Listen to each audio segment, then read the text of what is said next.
Is everyone energized? They've had their cafecito? Everyone's like, good, excited?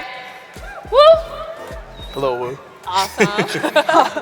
All right, so I'm really excited to host this amazing panel. I'm Dami Osunsanya. I head value creation for SoftBank's early stage vehicle called the SoftBank Opportunity Fund. And I'm really honored to have this amazing panel here tell us about the creator economy and the future of it as we think about NFTs.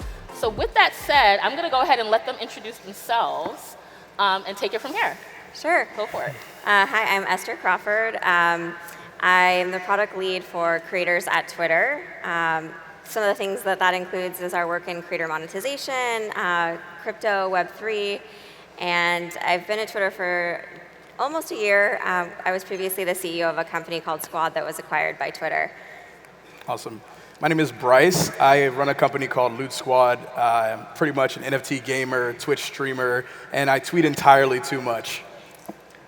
Hey, how's it going? My name is Eric. I'm the co-founder of Manifold.xyz. We're best known for creator-owned, self-deployed, extendable smart contracts. Happy to be here. Hey, it's pplpleasr. I'm a digital artist. I am also the namesake of Pleasr DAO. My art is mainly centers around like crypto and blockchain, and I'm also passionate about charitable incentives with my NFTs. Hi, I'm Shekinah. Happy to be back home in Miami. And MIA. I'm an IP lawyer working with NFT artists, and I also have a background in financial crime with cryptocurrency. So we're here at NFT Basel, and this panel's about the creator economy, and there's all this conversation on how it's going to change with Web3. Not Web 3.0, as we discussed, Web 3, versus Web 2.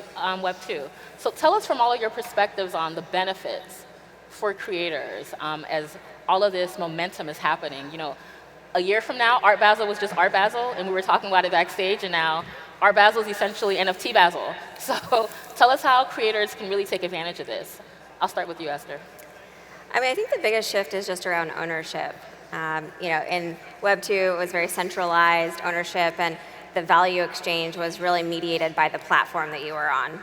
And the move to individual ownership of those assets changes the game in a really substantial way. I started my career as a creator way back in the day as an early YouTuber. So I wish that had been possible back then, and I think it's very exciting that that's the direction things have moved in.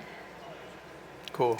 To kind of touch on that, I 100% agree. I think there's like a level of value that comes in from the creator economy when you, as a creator, can give back to your audience. And I think Web3 allows us so many ways to give back in a more engaging way than just providing people entertainment, especially with the usage of NFTs.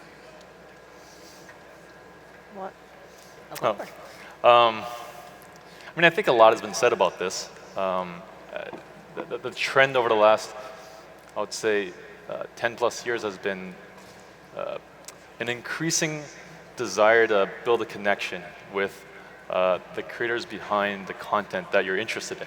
And I think for the very first time, you're seeing now this being actualized in a more meaningful way. And so, this is what I think is the crux of Web3.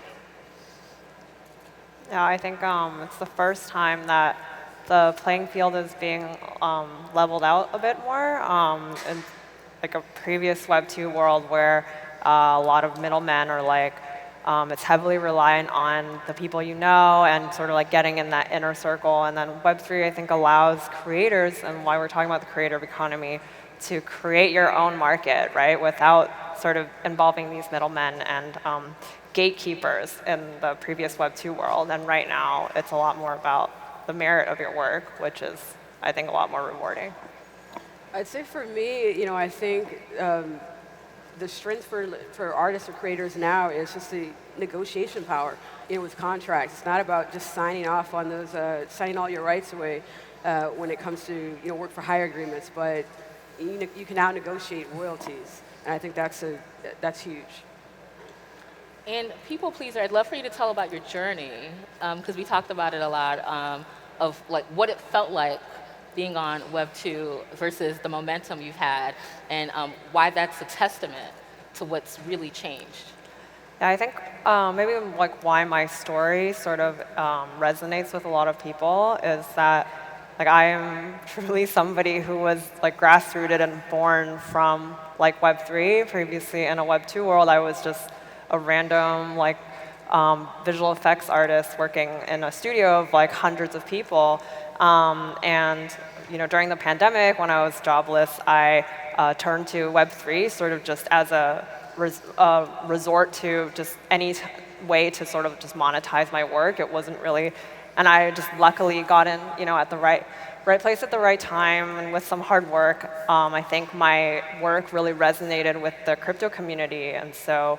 Yeah, this past year has been pretty wild, to say the least. And yeah, I think that's probably why, like anybody sitting in the audience maybe can relate to my story because, yeah, I'm not like a celebrity previously who came in and, now I'm just selling NFTs. Like, I'm truly somebody who actually just started with nothing, right? And it almost feels like an accident sometimes, but I'm obviously super grateful to be here. And I want to, like, inspire people to behave in a way that is productive for Web3, get in the mindset of sharing.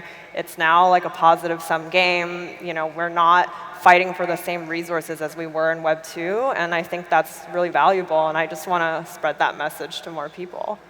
Incredible. And Brian, I'm super curious on your thoughts on this as well.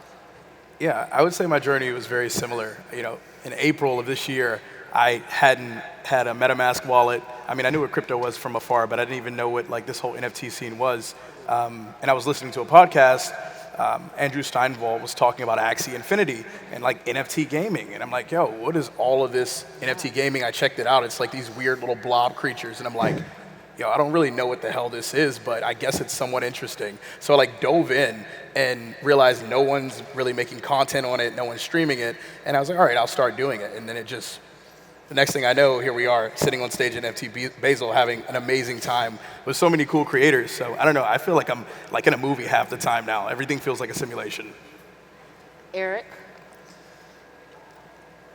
I'm not an NFT creator, but I'm always astonished by how quickly things can change. How they say a lot of important changes, things happen very slowly or gradually, and then all of a sudden, it's front and center. I think we're at a very special time right now because we're literally we have front seats to observe and watch what's happening to those who have the ability to do great things. And it's just a special time because, again, we have front seats and we watch the creator journey right in front of our own eyes. And something that's really changed too is what celebrity means in this dynamic, right? So would love everyone's thoughts on thinking about like what does it mean to be, or what does it take to be a celebrity in Web3 versus Web2, and the role of that in a world of anonymity, right? Anonymity, excuse me, in that dynamic as well. And what the other nuances? And I like what we were talking about earlier about like there's true meritocracy now more than ever. Should I start with you, Esther? Oh, sure. I mean, I think it does change the game of celebrity in the sense that it's the community that you can cultivate. And so a lot of it is how good of an organizer are you? How deeply embedded in a community are you already? How do you get people to want to collab together on a project? Especially because ownership is a collective experience. You need to have buy-in from a initial crowd of people, but it doesn't have to be a huge crowd. And I think that's one of the things that is pretty fascinating. How's Twitter tackling this? How's Twitter tackling Yes. Celebrity? Yeah, well, you have the checkbox, right? And the different dynamics. Yeah, so we have, obviously the blue check mark is our verification badge, but we've talked publicly before that we're pretty close to launching an NFT verification product so that you can have your profile photo verify that you are the owner of that avatar, that you own the NFT.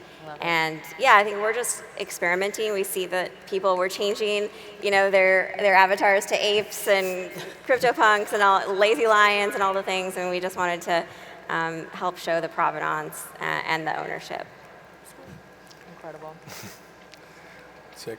I would say most people in the Web3 community who are creators, we don't consider ourselves celebrities. Like in the traditional Web2 community, reaching out to your favorite celebrity isn't the easiest thing to do. You might message them, and of course, you're not going to get a response back. But for the most part, our communities are able to communicate with us, frequently, regularly. If someone tweets at me, I'm doing my very best to get back to them. So I think the Web3 kind of advantage to creators who are like building these kind of celebrity personal narratives is the fact that we are so hands-on in communicating and being a part of our community's lives and learning about each other. I mean, actually, it's really interesting, the concept of celebrity. You talked about the blue check mark. The cool thing about Web3 is a blue check mark doesn't mean anything, right? We get to reset what it means to be a celebrity. My co-founder has this great saying, attention is the currency, right? And we all understand what that means in Web 2. How does that translate for a celebrity in Web 2? Well, in Web 2, you take attention and you translate that indirectly through means like advertising, and that turns into your currency. But I think we've all noticed that in Web 3, that's very different. In Web 1, you had banner ads. In Web 2, you had ads in your feed, Facebook, Instagram, whatnot. In Web 3, what I'm really excited about is that most likely there will be no ads. And so, I think the power of celebrity and what it means to be a celebrity in this space has less to do with how many ads you can sell or how you can influence consumers to buy products that you have nothing to do with in the first place, and more so, as you alluded to, it's more about the community. And so, I think it's much more based on meritocracy, and I think the creators here can speak to that. Yeah, I mean, just speaking as somebody who, literally I had just a year ago, no followers on Instagram and Twitter, but even now as an NFT creator, it's not my follower count that matters to whether or not I can monetize my work, right? The meaning behind my work speaks volumes to my audience, and it's not, oh, this person has that many followers, and that's where you tie the value to the creator. And about the anonymity topic, this summer I created this very viral cover of Fortune magazine, in which I placed only anonymous celebrities on the cover. I'm not putting Ariana Grande or those people on the cover. It's all crypto-native, anonymous celebrities. And I think that spoke to the community a lot as well, and that's why the magazine literally sold out worldwide.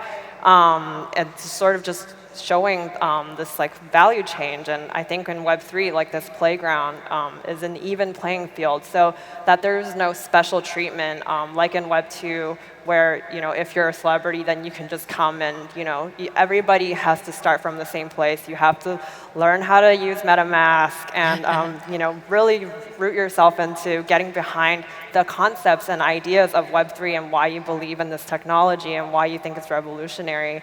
And when you're a celebrity and you come into the space, and if it's obvious to the community that you don't understand that, you're just probably not going to perform well generating NFTs. So that's something super important I think I can really get behind, which is this instantiating behavior change in people. And that's how I think behavior change is the seed of bigger changes like government or systemic changes. Yeah. I guess I'm not a creator either, but what I would add is what you see with Web3 or with this new kind of NFT market is with those that are more notable, it's a community, that also, keeps them humble and there's accountability, so it's you just don't come in and, release an NFT and kind of do your own thing. You have a community that you have to build up and also respond to and communicate with frequently. And Shekinah, to that point, a year ago, as we talked about, there was not much buzz about NFTs, and things are moving very quickly. As Mayor Suarez said, Miami is not only the capital or the capital city, but it's the NFT city as well. But what are ways we can be thoughtful with all this momentum? And as someone who's like a compliance guru, I'm going straight to you for this as I take it through the panel. No, thanks. I would say, get a lawyer. It would be the easiest answer. But like a lot of these artists, are creating startup companies. They may not realize it, and even though you're creating products, for a Web3 world, you're still living in the traditional world, and so there's compliance that you have to think about. There's not only taxes. There's intellectual property that you have to think about. You also want to think about is the company that's you should likely create a company to protect your own personal assets, and then is it going to be the company or is it going to be you personally that's going to own the IP? So there is so much from a legal standpoint as well as compliance when it comes to even some financial crime, with KYC and anti-money laundering within the crypto space. I could go on forever on this. So. People pleaser, what are some of the lessons you've seen so far, or things you think we should, get ahead of from 6 months from now, a year from now? Well, I definitely think security is a big one. I'm seeing a lot of creators still operating off of a MetaMask. Like, it's so important that you have a hardware wallet because, I made this mistake myself too when I first got into it. And so, sort of like not doing security and wallet cleanliness properly because, once you make that first mint, like everything happened with me so quickly, like that is now forever associated with my identity, right? And so, just being like sort of mindful about that. Yeah, get a hardware wallet. Definitely. Yes. If you haven't already done so, get a hardware wallet. The great thing about that is, if you haven't done so already, you'll at least first start to understand all the pain points that your own collectors are going to go through. So definitely do that. I actually think you should push off trying to start a corporation or any sort of legal paperwork in the first place. I would. This is not financial advice, but I would lean into Web3 as much as possible. Again, this is a great time to reset your expectations and see how far you can go as a Web3 native. And what I mean by that is of course, the thing that we're all sort of trying to understand is what happens in a decentralized economy. What does that even mean? Well, first of all, it means that everything's borderless. You can, participate in Web3 no matter where you are in this world. If, for instance, you have a Delaware C Corp, now you're going to face particular, red tape that, quite frankly, it might just slow you down right now. Again, this isn't financial advice, but I would say, I think leaning in to Web3 is probably the way to go right now. Let's see how far as a collective we can push this, right? Let's push the envelope of what's possible. Let's be Web3 native, and that would be my suggestion. Yeah, I 100% agree with that, but I do have a caveat because on my end, I don't want to pull a Wesley Snipes and end up, going to jail for not paying my taxes. So make sure that you do your legal due diligence. But I 100% agree with that statement. It doesn't mean that you don't have to pay taxes, right? I guess. This is not financial advice. I'm not going to say too much on that front. But from my perspective, there's been tons of good information about legalities and financials. I want to kind of shift the topic a bit as a creator. From a thought perspective, we're in a space where Web3 is predominantly held by people who are, one, behind a profile pic, which might be an ape or a cool cat or a punk, and the other group of that is, predominantly Caucasian or white people, and mostly white men in this Web3 space. But one thing that, doesn't get touched on enough is that there are minorities who need space to grow and navigate and operate in Web3, and not just, Black people, there's Hispanics. We're in a space where most people in Miami, they speak Spanish. This is huge. This is an amazing time to get younger people in Web3. And not only that, get your families into it. My beautiful Black mother's in the audience, and she's been supporting me she's been supporting my gaming career since day one. So for myself, I just recently moved to Miami because I realized I've had a ton of Latinos and Spanish-speaking people who are into Axie or into the stuff that I do, and I wanted to be in the best place in the world to not only learn about crypto, but to learn about other cultures, speak Spanish, and just grow my own personal self-worth and understanding that everyone has a right to be in this space, and we need to be inclusive in how we build and give people the space to grow. Just to piggyback off of that, one of the things that's been so interesting is watching, and of course, like if you're an English speaker, you wouldn't necessarily see this, but Twitter Spaces, the audio product that we launched recently, we see tons of NFT conversations happening in so many languages. The ones that blow me away the most are like the Turkish groups, like the groups in Bangladesh, and anyways, just like all over the world. And so I think what is interesting is if you allow people to connect and have conversations, whether that's through chat or all the different mediums, it's like being able to just get people in a space to have a conversation, to share knowledge is like really the key. And I think that to the point of what was said earlier, it's like all of these questions are we're all so early that there are so many questions, and I think that the way to like learn is to do that collectively. And I know we only have about 5 minutes left, but with that being said, and thank you for touching on diversity, one thing to note is just look at this panel. If that's not the epitome of like Miami tech and diversity right here as these thought leaders. So as we're leaving this amazing conference and you guys are giving thoughts to this panel, to this audience, what's one thing you'd leave with a creator out there trying to get into Web3, trying to understand the dynamics and spark their inspiration? We'll do popcorn, so whoever wants to go first. You look like you wanted to go first. Oh, no.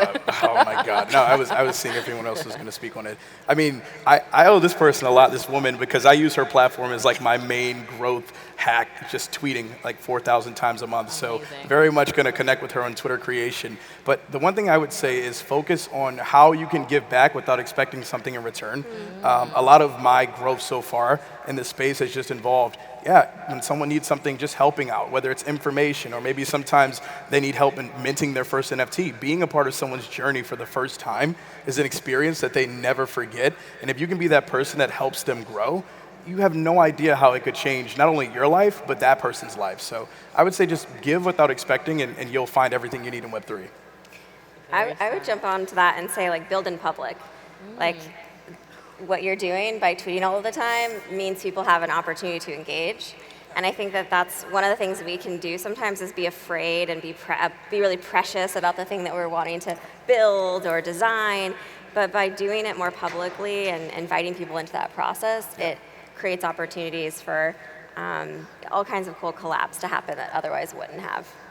That speaks to being vulnerable too, right? Yeah, it is scary. Yeah. It's definitely scary, but by being vulnerable, you show other people that it's possible, and also, you get this like camaraderie that develops. Very sound advice. Just take your time. Don't rush. We're going to be doing this for a long time. Imagine if you discovered how to write a web page in 1999. There's no rush to like launch your website the next day, right? There's going to be a lot of opportunity. Take your time. Take the time to understand what you're actually doing, I think, because then you'll actually unearth, new opportunities, and I think you'll have more fun with it as well, and then just have fun. I think just speaking as more from like a creator's perspective, and if there's like other creators sitting in the audience or watching this online who are looking to like hope to like also get into the space, I can't guarantee that all of them are gonna sort of have the same like lucky path that I've had, but I will say that in Web3 your chances are gonna be astronomically higher than if you're trying to tackle it in Web2.